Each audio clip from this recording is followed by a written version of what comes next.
Hello everyone. आज हम operating systems में प्रिमिटिव प्रायोरिटी शेड्यूलिंग क्या होता है ये इस वीडियो में देखेंगे। साथ ही साथ उसके एडवांटेज और डिसएडवांटेजेस देखेंगे और एक एग्जांपल के थ्रू हम ये समझेंगे कि प्रिमिटिव प्रायोरिटी शेड्यूलिंग किस तरीके से काम करता है। तो स्टार्ट करते हैं। प्रिमिटिव प्रायोरिटी शेड्यूलिंग को जानने से पहले ये देखते हैं कि प्रायोरिटी शेड्यूलिंग होता क्या है। Priority scheduling is a method of scheduling process that is based on priority. Priority scheduling ऐसी मेथड है जिसमें प्रोसेस की शेड्यूलिंग उनकी प्रायोरिटी के बेसिस पर की जाती है।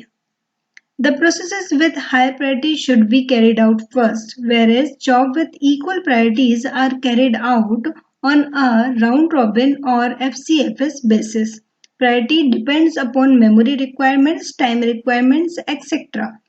प्रोसेस जो कि हायर प्रायोरिटी की हैं उनको सबसे पहले सीपीयू अलॉट किया जाता है।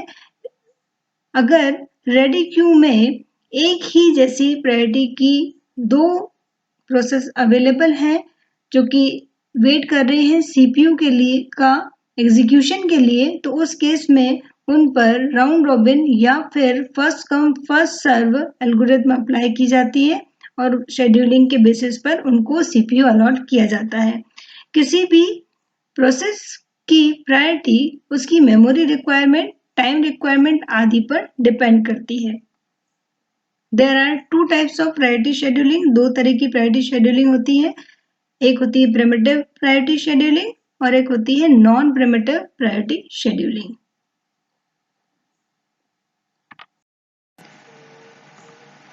सबसे पहले देखते हैं प्रिमिटिव प्रायोरिटी शेड्यूलिंग होती क्या है। In primitive priority scheduling, the tasks are mostly assigned with their priorities. Whenever higher priority process enters into the ready queue, it gets CPU and lower priority process that is being running has to be preempted and get ready queue back for the remaining execution. इसका मतलब है primitive का मतलब है छीनना। That means आप उससे पहले ही CPU ले रहे हैं। किससे? प्रोसेस से। तो इस प्रिमिटिव प्रायोरिटी शेड्यूलिंग में क्योंकि हर एक प्रोसेस एक प्रायोरिटी के साथ में रेडी क्यू में अवेलेबल है और वेट कर रही है सीपीयू के लिए, तो उस केस में जिस भी प्रोसेस की प्रायोरिटी ज़्यादा होती है उसको सीपीयू पहले असाइन होता है। अगर कोई प्रोसेस रन हो रही है, एग्जीक्यूट हो रही है और उससे ज़्यादा प्रायोरिटी वाली कोई प्रोसेस एंटर करती है रेडी क्यू में, तो उस केस में उस लोअर प्रायोरिटी वाली प्रोसेस से सीपीयू ले लिया जाता है और हायर प्रायोरिटी वाली प्रोसेस को दे दिया जाता है और जो लोअर प्रायोरिटी वाली प्रोसेस एग्जीक्यूट हो रही थी उसे दोबारा रेडी क्यू में भेज दिया जाता है। एक एग्जाम्पल के रूप में देखते हैं कि प्रिमिटिव प्रायोरिटी शेड्यूलिंग किस तरीके से वर्क करता है। तो consider following 5 processes P1 to P5. Each process has its unique priority, burst time and arrival time in milliseconds. हमारे पास में यहाँ पर 5 प्रोसेस दी गई हैं P1 से लेकर P5 तक। उनका अराइवल टाइम दिया हुआ है, मीन्स वो रेडी क्यू में कब एंटर हुई हैं। उसके बाद में उनका बस्ट टाइम दिया गया है। बस्ट टाइम मतलब उनका एग्जीक्यूशन टाइम कि वो कितना टाइम लेंगी कंप्लीट होने में। इसके बाद में उसकी प्रायोरिटी है कि किस प्रोसेस की प्रायोरिटी कितनी है। यहाँ पर जो नंबर सबसे छोटा है उसमें प्रायोरिटी ज़्यादा मानी जा रही है और जो नंबर ज़्यादा है उसको हम लोअर प्रायोरिटी की प्रोसेस मान रहे हैं। तो यहाँ पर हमको एवरेज वेटिंग टाइम कैलकुलेट करना है।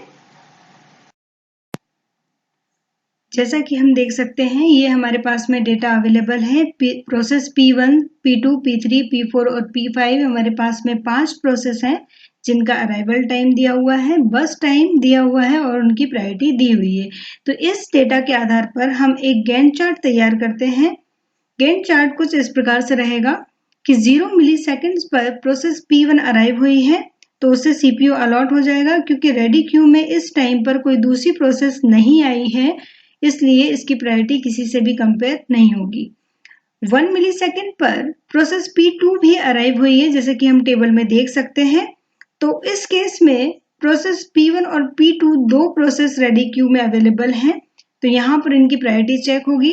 P2 की प्रायोरिटी 1 है और P1 की प्रायोरिटी 3 है, इसलिए P2 की प्रायोरिटी हायर होने की वजह से प्रोसेस P1 से CPU ले लिया जाएगा और प्रोसेस P2 को अलॉट किया जाएगा। तो गैंट चार्ट में हम देख सकते हैं कि 1 मिलीसेकंड पर प्रोसेस P2 को CPU अलॉट किया गया है और उसका एग्जीक्यूशन किया जा रहा है। क्योंकि P2 का एग्जीक्यूशन टाइम 1 मिलीसेकंड है, तो 2 मिलीसेकंड्स पर प्रोसेस P2 कंप्लीट हो जाएगी, पर 2 मिलीसेकंड्स पर प्रोसेस P3 का अराइवल टाइम है। प्रोसेस P3 अराइव हुई है रेडी क्यू में, तो इस टाइम पर 2 मिलीसेकंड्स पर रेडी क्यू में प्रोसेस P1 और P3 अवेलेबल हैं। इनकी प्रायोरिटी जब कंपेयर की जाएगी तो प्रोसेस P3 की प्रायोरिटी 2 और प्रोसेस P1 की प्रायोरिटी 3 है, इसलिए प्रोसेस P3 की प्रायोरिटी हायर होने की वजह से प्रोसेस P3 को CPU अलॉट किया जाएगा, जैसे कि हम गैंट चार्ट में देख रहे हैं। यहाँ पर 3 मिलीसेकंड्स पर प्रोसेस P4 अराइव हो रही है, बट उसकी प्रायोरिटी P3 की प्रायोरिटी से कम है, इसलिए P3 पर इसका कोई इम्पैक्ट नहीं पड़ेगा और P3 का एग्जीक्यूशन जारी रहेगा। 4 मिलीसेकंड्स पर इसी तरीके से प्रोसेस P5 अराइव हो रही है, जैसे कि हम टेबल में देख सकते हैं, और इसकी भी प्रायोरिटी सबसे कम है, तो इसका असर भी प्रोसेस P3 के एग्जीक्यूशन पर नहीं पड़ेगा। तो इस तरीके से प्रोसेस P3 का बर्स्ट टाइम 3 मिलीसेकंड्स है, तो इसलिए हम गैंट चार्ट में अगर देखें तो 2 मिलीसेकंड से 5 मिलीसेकंड तक प्रोसेस P3 एग्जीक्यूट होगी। 5 मिलीसेकंड्स पर हमारे पास में प्रोसेस P1, P4 और P5 अवेलेबल है। जब हम इनकी प्रायोरिटी कंपेयर करेंगे तो प्रोसेस P1 और P4 की प्रायोरिटी इक्वल रहेगी, 3 and 3 इक्वल है, तो यहाँ पर हम first come first serve priority scheduling algorithm apply करेंगे। इस केस में P1 प्रोसेस P4 से पहले है, इसलिए P1 को CPU अलॉट होगा। क्योंकि यहाँ पर P1 प्रोसेस का एग्जीक्यूशन टाइम 8 मिलीसेकंड्स था, जिसमें से 1 मिलीसेकंड वो ऑलरेडी एग्जीक्यूट हो चुकी है, तो केवल 7 मिलीसेकंड्स रिमेनिंग टाइम जो उसका बचा हुआ था वो यहाँ पर एग्जीक्यूट होगा। तो गैंट चार्ट में हम देख सकते हैं कि प्रोसेस P1 5 मिलीसेकंड से 12 मिलीसेकंड तक एग्जीक्यूट होगी। अब 12 मिलीसेकंड पर हमारे पास में दो प्रोसेसेस अवेलेबल हैं रेडी क्यू में, प्रोसेस P4 एंड P5। जब इनकी प्रायोरिटी चेक करते हैं तो प्रोसेस P4 की प्रायोरिटी हायर है प्रोसेस P5 से, तो CPU प्रोसेस P4 को अलॉट होगा और P4 का बर्स्ट टाइम 2 मिलीसेकंड से, इसलिए हम गैंट चार्ट में देख सकते हैं कि 12 मिलीसेकंड से 14 मिलीसेकंड तक प्रोसेस P4 एग्जीक्यूट होगा। अब रेडी क्यू में केवल प्रोसेस P5 ही अवेलेबल है, जिसका बर्स्ट टाइम 6 मिलीसेकंड्स है, तो हम गैंट चार्ट में देख सकते हैं कि 14 मिलीसेकंड से 20 मिलीसेकंड तक प्रोसेस P5 एग्जीक्यूट होगी।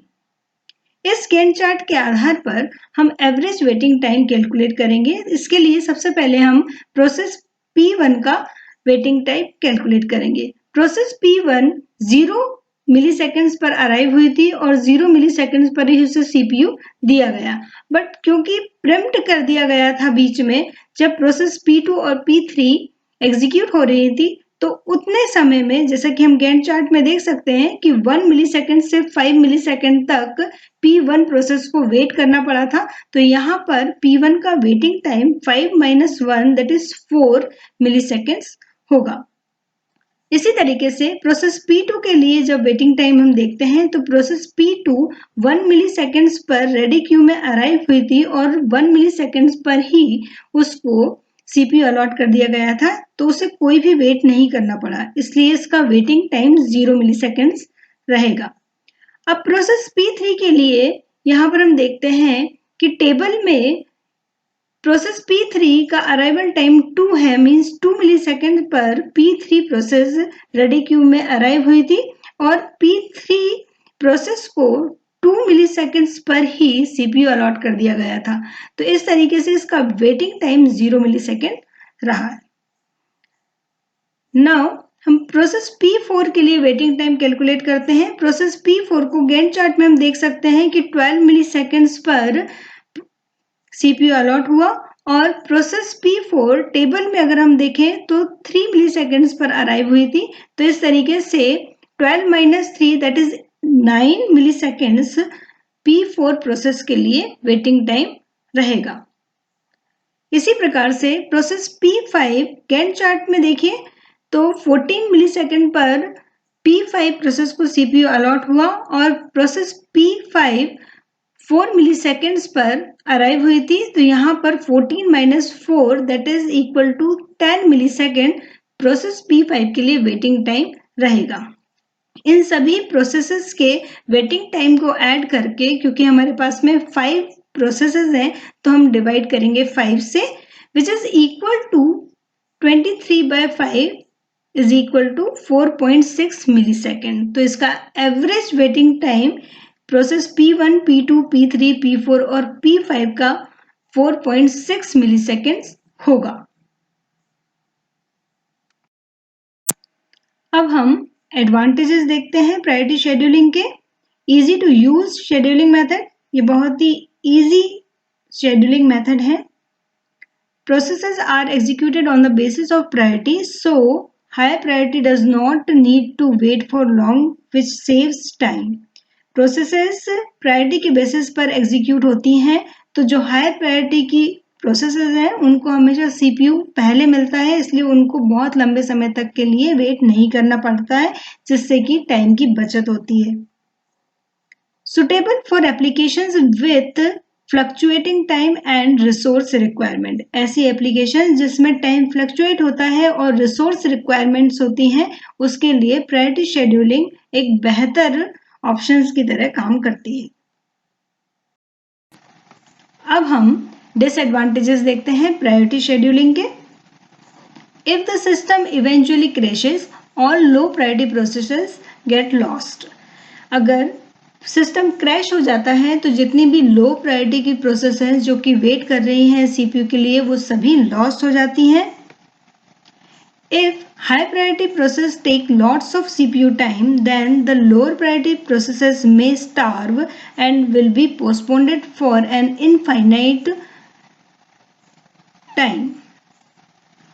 अगर हाई प्रायोरिटी की प्रोसेस बहुत ज़्यादा टाइम लेती है एग्जीक्यूशन के लिए CPU का, तो उस केस में जो लोअर प्रायोरिटी की प्रोसेस जो वेट कर रही है CPU के लिए, वो स्टार्व हो सकती हैं, वो बहुत लंबे समय के लिए वेट कर सकती हैं या पोस्टपोन रह सकती हैं। If a new higher priority process keeps on coming in the ready queue, then the process which is in the waiting state may need to wait for a long duration of time. यहाँ पर अगर high priority की processes एक के बाद एक ready queue में enter हो रही हैं, तो जो लो प्रायोरिटी की प्रोसेस है उनको बहुत लंबे समय तक के लिए वेट करना पड़ सकता है। Thank you and have a good day.